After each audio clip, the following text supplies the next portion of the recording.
আমি সেদিন একটা টিকিট কাটতে গিয়ে একটু অবাক হলাম যে আমি জেদ্দা থেকে ঢাকা টিকিট কাটতে গেলাম, দেখলাম সেখানে হচ্ছে শো করতেছে 25 বা 30 হাজার টাকা বাংলা টাকা। সেম জিনিসটাই যখন আমি আবার ঢাকা থেকে জেদ্দা কাটতে গেলাম, সেটা আমার 80,000 90,000 টাকা দেখাচ্ছে।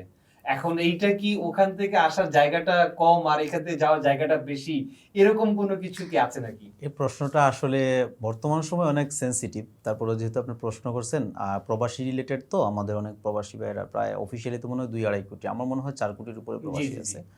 তো এটা আমাদের আসলে প্রবাসী ভাইদের জন্য এটা মানে জুলুম বলা চলে আর কি। আপনি যে ডিস্টেন্সের ব্যাপারটা বলছেন, এখানে দুইটা বিষয় আছে আর জি। কি। একটা কমন বিষয় এটা আমরা মেনে নিতে পারি, যেটা হচ্ছে আপনার জেদ্দা থেকে বলেন, ইউই থেকে বলেন, কাতার থেকে বলেন, আসার পর আপনি 25,000 টাকা, এমনও হয় 15-16 হাজারে কিন্তু অ্যাভেলেবল সিট এখন পাওয়া যায়, আঠারো আচ্ছা হাজারে আচ্ছা। পাওয়া যায়। তার কারণটা হচ্ছে ওই দেশের এয়ারপোর্ট এক্সট্রা মানে মিনিমাম কম নাই বললেই চলে আর কি।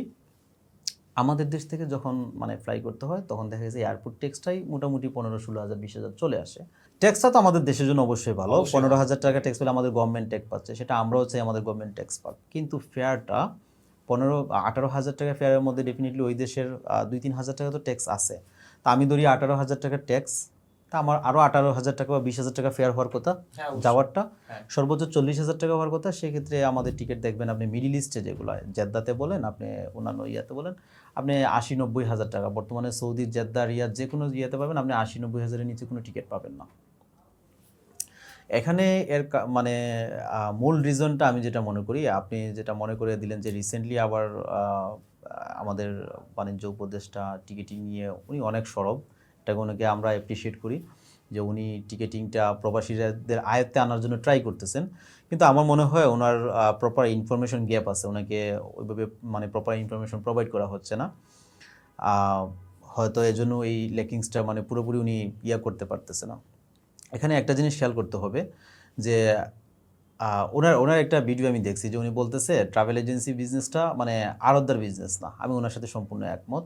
আসলেই তো এটা আড়তদার বিজনেস না। এবং আবার আবার একই মুখে যখন উনি বলতেছে বা বিভিন্ন লোক বলতেছে যে ট্রাভেল এজেন্সিরা সিন্ডিকেট করে এয়ারফেয়ারটা বাড়াই দেয়, আচ্ছা। তাহলে আড়তদার বিজনেস না, তাইলে ওরা সিন্ডিকেট বিজনেস সিন্ডিকেটটা কিভাবে করছে? কীভাবে করতেছে?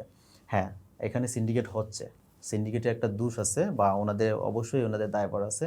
তার মানে যে সিন্ডিকেটই সব এই এয়ারফেয়ারটা বাড়ানোর জন্য, এটা মোটেও ঠিক না। না, আরো অনেক কারণ আছে। অনেকগুলা কারণ আছে। মেইন কারণটা হচ্ছে আজকে প্রায় কয়েক বছর থেকেই তো এগুলো হচ্ছে। হচ্ছে, হ্যাঁ হচ্ছে। এবং ধরেন রিসেন্টলি বাণিজ্য উপদেষ্টা মানে দায়িত্ব গ্রহণ করার পর থেকে তো এখনো চলতেছে। তো এগুলো স্টপ করার জন্য তো এতদিন লাগার কথা না।